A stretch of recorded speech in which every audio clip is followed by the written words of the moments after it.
მივესალმები ჩვენს პირველ სტუმარს, რომელიც უკვე იმყოფება სტუდიაში, თინათინ გოგრიჭიას. ძალიან დიდი მადლობა, რომ გამონახეთ დრო და ასეთ მნიშვნელოვან თემაზე მოგზავნით სასაუბროთ. მოკლედ ძალიან დიდი აჟიოტაჟი ატყდა დეკლარაციის შევსებასთან დაკავშირებით. მოკლედ რომ გითხრათ, აი ქონების გადასახადს ვინ იხდის და რისთვის იხდის? პირველ რიგში მადლობა მოწვევისთვის და მინდა აღვნიშნო, რომ აბსოლუტურად სწორად განაცხადეთ იმასთან დაკავშირებით, რომ ქონების გადასახადთან მიმართებით დღეს რა საკითხებსაც განვიხილავთ, ეს არ წარმოადგენს რაიმე საკანონმდებლო სიახლეს. ეს არის როგორც მაგალითად შარშან წარადგინეს და გადაიხადეს ქონების გადასახადი იმ პირებმა, ვისაც ეკუთვნოდათ ქონების გადასახადის გადახდა, ანალოგიური წესი და რეჟიმი ვრცელდება აბსოლუტურად 2025 წელს წარსადგენ დეკლარაციებთან მიმართებით. დაბეგრის რეჟიმში გადასახადის ვალდებულება არ შეცვლა. დიახ, გადასახადის ვალდებულება არ შეცვლა, როგორც არც დასაბეგრი ქონება ან დასაბეგრი მიწის განმარტება არ შეცვლა, ან რაიმე სიახლე არ ყოფილა, ასევე არ შეცვლა არც საშეღავათო ზღვარი და არც განაკვეთთან გქონია რაიმე ცვლილება ან სიახლე. გადავიდეთ იმ საკითხზე, თუ უკვე ვის ეხება ეს ქონების გადასახადი. აუცილებელია და განსამარტია ის, რომ ქონების გადასახადით დაბეგრის ობიექტი არის დასაბეგრი ქონება და დასაბეგრი მიწა და არა ის შემოსავალი, რომელიც გასული წლის განმავლობაში პირმა მიიღო. გასული წლის განმავლობაში მიღებული შემოსავლის ოდენობა ჩვენ გვჭირდება მხოლოდ იმის დასათვლელად, თუ ჯდებით თუ არა შეღავათში 40,000 ლარიან ზღვარში. შესაბამისად, თუ 40,000 ლარიან ზღვარში ჯდებით და გასული წლის განმავლობაში 1 იანვრიდან 2024 წლის 1 იანვრიდან 2024 წლის 31 დეკემბრის ჩათვლით, თქვენ არ მიგიღიათ 40,000 ლარზე მეტი შემოსავალი, თქვენ დასაბეგრ ქონებასთან მიმართებით გადასახადს არ გადაიხდით. თუმცა გადაიხდით იმ შემთხვევაში, თუ მიწა გაგაჩნიათ, უკვე დასაბეგრი მიწა თუ არის თქვენ სახელზე რეგისტრირებული, ან სახელმწიფო საკუთრებაში რეგისტრირებული მიწაა და თქვენ იყენებთ ამ მიწას დასარგებლობს, ან გარდაცვლილის პირის სახელზეა და უკვე თქვენ იღებთ ასევე სარგებლობს. რა არის ქონების გადასახადით დაბეგრის ობიექტი? აი რატომ გეკითხებთ, იცი, მაგალითად იმ შემთხვევაში, თუ ქონებას ვფლობდი არასრული წლის განმავლობაში, აი შეიტანება თუ არა ეს დეკლარაციაში? დიახ, დეკლარაციაში ქონებასთან მიმართებით ინფორმაცია შეიტანება გასული საანგარიშო წლის მიხედვით, 2024 წლის მიხედვით. რაც შეეხება მიწასთან დაკავშირებით ინფორმაცია შეიყვანება 2025 წლის 1 აპრილის მდგომარეობით. რას ნიშნავს ეს უფრო დეტალურად რო განსავწყვეტ? თუ დასაბეგრ ქონებას, მაგალითად უძრავ ქონებას, მე ვფლობდი 2024 წლის გარკვეული პერიოდის განმავლობაში, მაგალითად 2024 წლის ივნისიდან აგვისტოს ჩათვლით და აგვისტოში მოვხდინე ამ ქონების რეალიზაცია. ამ შემთხვევაში დაბეგრას დაექვემდებარება მარტო ის 2 თვის განმავლობაში არსებული ქონება. მაგრამ ამასთროულად გასათვალისწინებელია, რომ რადგან საცხოვრებელი ბინის რეალიზაცია მოხდა და იყო 2 წელზე ნაკლები ვადის პერიოდის ფლობა, ამ შემთხვევაში მიღებული შემოსავალი 40,000 ლარიანი ზღვრის გაანგარიშებაშიც გაითვალისწინება. აი რა სახის შემოსავლები შეიტანება ფიზიკური პირის მიერ 40,000 ლარიანი ზღვარის გაანგარიშებისას? ითვლება თუ არა მაგალითად ამ შემოსავალში უცხოეთიდან გზავნილები, პირადი გადარიცხვები, აი, როდესაც ოჯახის წევრი არის მაგალითად ემიგრანტი და საქართველოში უგზავნის თავის ოჯახს გარკვეულ თანხას და ვიცით, რომ ასეთი უამრავი ადამიანია, ის 40,000 ლარიანი ზღვარის დადგენილისას თუ მოხდება ამის გათვალისწინება? პირველ რიგში, რადგან ემიგრანტებზე დაისვა კითხვა და საკმაოდ აქტუალური საკითხია ეს და ბევრი კითხვაც გამოიწვია, განვმარტოთ და თქვა აუცილებლად გასაგებად, რომ ემიგრანტის მიერ შემოსავალი, რადგან ის არის მოქალაქე, საქართველოს მოქალაქე, არარეზიდენტი პირი, მისი შემოსავლები ითვლება მხოლოდ საქართველოში არსებული წყაროდან მიღებული შემოსავლიდან. ის თუ იმყოფება საზღვარგარეთ და საზღვარგარეთ დასაქმებით იღებთ რაიმე შემოსავალს, ეს არ გაითვალისწინება 40,000 ლარიან ზღვარში. გადავიდეთ უკვე ზოგადად განმარტავ მაშინ შემოსავალში რა შეიყვანება და შემდეგ უკვე გზავნილების განმარტებაც უფრო გასაგები და მარტივად აღქმადი იქნება. შემოსავალში იგულისხმება ზოგადად ნებისმიერი ტიპის შემოსავალი, მათ შორის სარგებელი, საგადასახადო შეღავათების გაუთვალისწინებლად. ამ შემოსავალში პირველ რიგში იგულისხმება დარიცხული ხელფასი. დარიცხული და არა ხელზე მიღებული ხელფასი, ეს აუცილებლად ყურადღება მისაქცევი საკითხია. ეკონომიკური საქმიანობიდან მიღებული დასაბეგრი შემოსავალი და ასევე არაეკონომიკური შემოსავლიდან მიღებული ნებისმიერი შემოსავალი და სარგებელი. გზავნილებთან მიმართებით გასათვალისწინებელია, რომ 40,000 ლარიან ზღვარში კანონმდებლობა ითვალისწინებს შეღავათ, რომ არ შეიყვანება ოჯახის წევრის მიერ ოჯახის წევრისთვის ჩუქებით გადაცემული ქონების ღირებულება.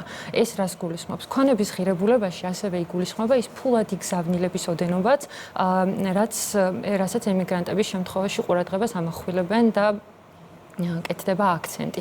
ასევე ოჯახი უნდა განსაზღვროს თვითონ დეკლარანტმა. დეკლარანტს აქვს უპირობოდ ვალდებულება განსაზღვროს თუ ვინ არის მისი ოჯახის წევრი. კანონმდებლობა გვეუბნება, რომ უპირობოდ ოჯახის წევრში ითვლება მეუღლე, მისი არასრულწლოვანი შვილი, თვითონ დეკლარანტი და მისი არასრულწლოვანი მგერი. დანარჩენად უკვე ჩამონათვლიდან დედა, მამა, და ძმა, სრულწლოვანი შვილი, სრულწლოვანი გერი, ბებია, ბაბუა, შვილიშვილი, ამ ჩამონათვალიდან თქვენ გაქვთ ვალდებულება და თქვენ გაქვთ უფლებამოსილება, რომ უპირობოდ განსაზღვროთ, ვინ არის ოჯახის წევრი. შესაბამისად, თუ თქვენ განსაზღვრავთ ოჯახის წევრი, ვინ არის, მის მიერ ჩუქებით გადმოცემული ქონება თქვენთვის არ შეიყვანება 40,000 ლარიან ზღვარში. ემიგრანტისთვის, როგორც უკვე აღვნიშნეთ, საქართველოს წყაროდან მიღებული შემოსავალი, რაც არ არის, ის არ შეიყვანება 40,000 ლარიან ზღვარში. კი ბატონო, ვისაუბროთ ფიზიკურ პირს რა შემთხვევაში აქვს ვალდებულება გადაიხადოს მიწაზე ქონების გადასახადი და რა შეღავათებს ითვალისწინებს საგადასახადო კოდექსი ამ საკითხთან მიმართებაში, განსხვავდება თუ არა მაგალითად გადასახადი რეგიონების მიხედვით.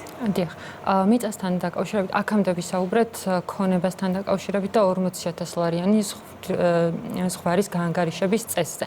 აქ აქცენტი მინდა გავაკეთო და გავმიჯნოთ, რომ მოსახლეობისთვის კარგად იყოს გასაგები, რომ 40,000 ლარიანი ზღვარი ვრცელდება მხოლოდ დასაბეგრ ქონებასთან მიმართებით. დასაბეგრ მიწაზე ჩვენ უკვე დეკლარაციის ვალდებულება და ქონების გადასახადის გადახდის ვალდებულება გვაქვს ნებისმიერ შემთხვევაში, თუ ჩვენს სახელზე 1 აპრილის მდგომარეობით, 2025 წლის 1 აპრილის მდგომარეობით საკუთრებაში ირიცხება მიწა. მიწაში იგულისხმება სასოფლო-სამეურნეო, არასასოფლო-სამეურნეო და ტყის მიწები. აქამდეც თქვი და კიდევ ერთხელ განმეორდები, რომ საკუთრებაში დასაბეგრ მიწაში ასევე იგულისხმება სახელმწიფო საკუთრებაში რიცხული მიწა, რომელსაც პირი ფლობს ან სარგებლობს მისით და ასევე გარდაცვლილის სახელზე რიცხული ქონება, რომელიც ბოდში გარდაცვლილის სახელზე რიცხული მიწა, რომელსაც უკვე იყენებს დეკლარანტი, გარდა იმ შემთხვევისა, თუ იჯარით, უზურპუქტით ან მსგავსი სახელშეკრულებო რეგულირების ფარგლებში ხდება ამის გამოყენება. რა სანქცია გავრცელდება იმ ფიზიკურ პირებზე, მოდით 40,000 ლარიანს დაუბრუნდეს, რომელმაც წარადგინა ქონების გადასახადის წლიური დეკლარაცია და მაგალითად დადგენილ ვადაში არ გადაიხადა ეს გადასახადი, როგორც ვიცით, 3-დან 15 ნოემბრის ჩათვლით მათ აქვთ ვადა, რომ გადაიხადონ ეს გადასახადი. დიახ, პირველ რიგში ვადებს დავაზუსტებ, მაშინ კიდევ ერთხელ ზოგადად კანონმდებლობით არის, რომ არაუგვიანეს 1 ნოემბრის არის საბადო თარიღი დეკლარაციის წარდგენისთვის, მაგრამ გამომდინარე იქიდან, რომ 1 ნოემბერი არის არასამუშაო დღე, ამიტომაც გადადის მომდევნო სამუშაო დღეზე, ესე იგი 3 ნოემბერზე, ხოლო რაც შეეხება გადასახადის გადახდის საბადო თარიღს, ანალოგიური წესი მოქმედებს, კანონმდებლობა გვავალებს, რომ არაუგვიანეს 15 ნოემბრისა მოხდეს გადახდა, თუმცა ვინაიდან არასამუშაო დღე ემთხვევა 15 ნოემბერი, თქვენ შესაძლებლობა გაქვთ, რომ არაუგვიანეს 17 ნოემბრისა მოხდეს გადასახადის გადახდა. რაც შეეხება სანქციებს, იმ შემთხვევაში, თუ დეკლარაცია საბადო თარიღის ვადის დაცვით არის ჩაბარებული, თუმცა 17 ნოემბრამდე არ არის 17 ნოემბრის ჩათვლით არ არის თანხა გადახდილი, ამ შემთხვევაში საურავი არის გადაუხდელი გადასახადის თანხის 0,5% ოდენობით ყოველ ვადაგადაცილებულ დღეზე. კი ბატონო, და იცით რა მინდა გკითხოთ, რა მექანიზმი არსებობს შემოწმების იმ შემთხვევაში, თუ დეკლარანტმა დაფარა შევსებისას დაფარა დაუშვათ ეს ქონება. ან მაგალითად არ შეავსო სრულად, გულისხმობ შემდეგს, ოჯახის წევრად განსაზღვრული ყავს მაგალითად მეუღლე, თუმცა მისი შემოსავალი არ შეიტანა დეკლარაციაში. გასაგებია. ნებისმიერი დეკლარაცია ზოგადად იმით დავიწყოთ, რომ ქონების გადასახადის დარიცხვა ხორციელდება ფიზიკური პირის მიერ ქონების დეკლარაციაში ასახული მონაცემების შესაბამისად. მას შემდეგ, რაც ის წარადგენს დეკლარაციას, უკვე შემოსავლების სამსახური ამოწმებს წარდგენილ დეკლარაციებს, ანალიტიკური პროცედურების საფუძველზე დგინდება რისკ ფაქტორები, რომლის მეშვეობითაც ამორჩევა თუ სად შეიძლება არსებობდეს რისკი ან ქონების დამალვის, ან გადასახადის დამალვის და ასე შემდეგ, ანუ ამის სრულად ჩამოთვლა ალბათ შეუძლებელიც იქნება. რისკ ფაქტორებს ადგენს შემოსავლების სამსახური, რომლის მიხედვითაც უკვე იდენტიფიცირდება რისკის შემცველი, გადასახადის გადამხდელები ან თუნდაც შესამოწმებელი დეკლარაციები. ამის მერე უკვე შესაძლოა მოხდეს ან გადასახადის გადამხდელთან დაკავშირდება, მასთან გასაუბრება, ასევე გარკვეულ შემთხვევებში შესაძლოა მოხდეს აუდიტორული შემოწმება და მოხდეს გამოვლენა ფაქტის, მოხდა თუ არა გადასახადის რაიმე სახით შემცირება ან შემოსავლის დამალვა ან ასე შემდეგ და უკვე მოხდება შესაბამისი სანქციის და პასუხისმგებლობის ზომის გამოყენება. კი ბატონო. აი თუ ქონება ან კომერციული ფართი არის გაქირავებული, ითვლება თუ არა ეს თანხა მაგალითად შემოსავლად. დიახ. როგორც განვმარტეთ, შემოსავალში იგულისხმება ნებისმიერი შემოსავალი. შესაბამისად, მაშინ, როდესაც მე გაქირავებით ან იჯარით ვიღებ სარგებელს, ეს სარგებელიც აუცილებლად უნდა იყოს მხედველობაში მიღებული 40,000 ლარიანის ზღვრის გაანგარიშებაში. რაც შეეხება იმ მემკვიდრეობით მიღებულ ქონებას, კიდე ერთხელ რომ დავაზუსტოთ, იბეგრება თუ არა ქონების გადასახადით. მემკვიდრეობით მიღებულ ქონებასთან დაკავშირებით, მაშინ ორად გამოვყოთ ის საკითხები, რაც აუცილებელია რომ გავითვალისწინოთ. კანონმდებლობა გვეუბნება პირველ რიგში ისევ და ისევ დაუბრუნდეთ 40,000 ლარიანის ზღვრის გაანგარიშებას. 40,000 ლარიანის ზღვრის გაანგარიშებისას ჩვენ არ უნდა გავითვალისწინოთ ოჯახის წევრისგან მემკვიდრეობით მიღებული ქონების ღირებულება.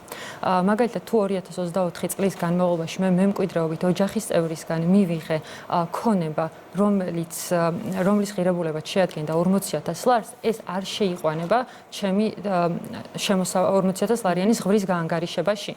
თუმცა, იმ პერიოდის პროპორციულად, რაც 2024-ის განმავლობაში მე ამ ქონებას, მემკვიდრეობით გადმოცემულ ქონებას ვფლობდი, ქონების ჩემს საკუთრებაში არსებული დროის პროპორციულად დაიბეგრება და დაერიცხება გადასახადი. შესაბამისად, დაბეგრის ობიექტი არის, მაგრამ უნდა გავმიჯნოთ 40,000 ლარიანში შესაყვანი თანხის ღირებულებაში შედის თუ არ შედის და შემდეგ უკვე დაბეგრის ობიექტი არის თუ და არა. ბოლო შეკითხვა, ქალბატონ თინათინ, რამდენადაც ჩვენთვის ცნობილია, ეს ყველა საჭირო ინფორმაცია არის ერთ ვებგვერდზე მოცემული, სად შეიძლება ამ ინფორმაციის დეტალურად ნახვა, რომ აგვიხსნათ კიდევ ერთხელ? დიახ, ნებისმიერი კითხვა, რომელიც არის წამოჭრილი და რომელიც აქტუალურია ამ პერიოდის განმავლობაში, კითხვა-პასუხზე არის განთავსებული ინფორმაცია შემოსავლების სამსახურის ოფიციალურ ვებგვერდზე RSG-ზე.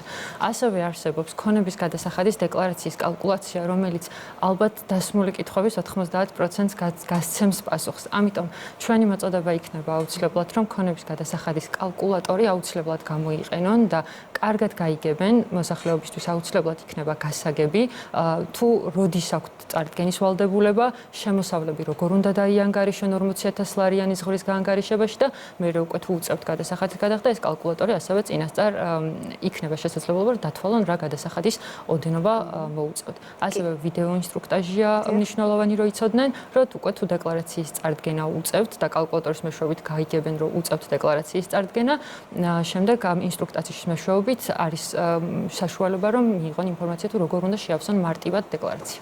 კი ბატონო, ძალიან დიდი მადლობა ამ მომწურავი საუბრისთვის. ჩვენს ეთერში შემოსავლების სამსახურის მეთოდოლოგიის დეპარტამენტის მთავარი სპეციალისტი თინათინ გოგრიჭიანი საუბრობდა.